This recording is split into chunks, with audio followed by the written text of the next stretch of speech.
good morning! At ngayon ay may lulutuin tayo. Lulutuin nga pala natin mga mi at bago ang lahat merienda muna kami. Hindi na pala umaga ngayon mga marikay, tanghali na pala. So kailangan merienda muna bago muna maluto ng aming ulam. At yun na nga mga marikay, ang saya ng baby ko dyan mga marikay dahil bibigyan pa lang siya pero nagpapakute na siya mga marikay. Ang ganda talaga tignan kapag yung baby natin ay magpapakute sa atin. Ang saya-saya talaga mga marikay. Papagpasensyahan nyo mga marikay, yung background ko medyo maingay. Kahit nagpo-voice over na ako, maingay pa rin. Kasi hindi pa nga Pasko pero marami nang nagpapaputok mga marikay.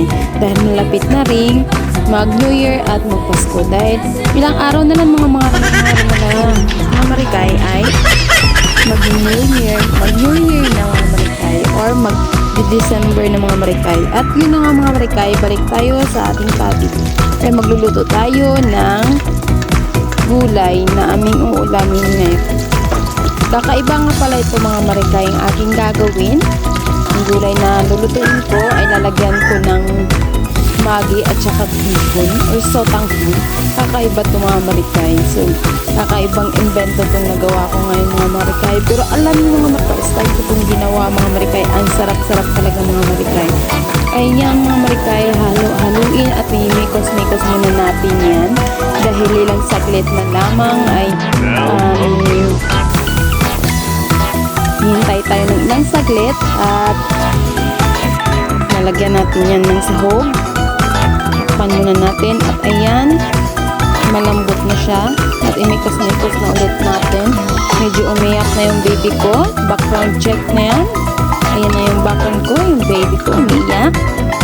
At pagkatapos mga marikay, ayan, nilagyan ko na muna siya ng kaunting tubig dahil medyo matigas pa siya. At pagkatapos mga marikay ay halo na natin yung pansit at saka yung sotanghon. Ayan, nakakaibang yan mga marikay, kakaibang putahe yan. Ayan, tignan nyo mga marikay ha. Kung gusto nyo subukan nyo na kasi masarap siya mga marikay. First time kong ginawa pero masarap siya mga marikay. At ayan mga marikay, ay nilagyan ko lang siya ng kaunting asin.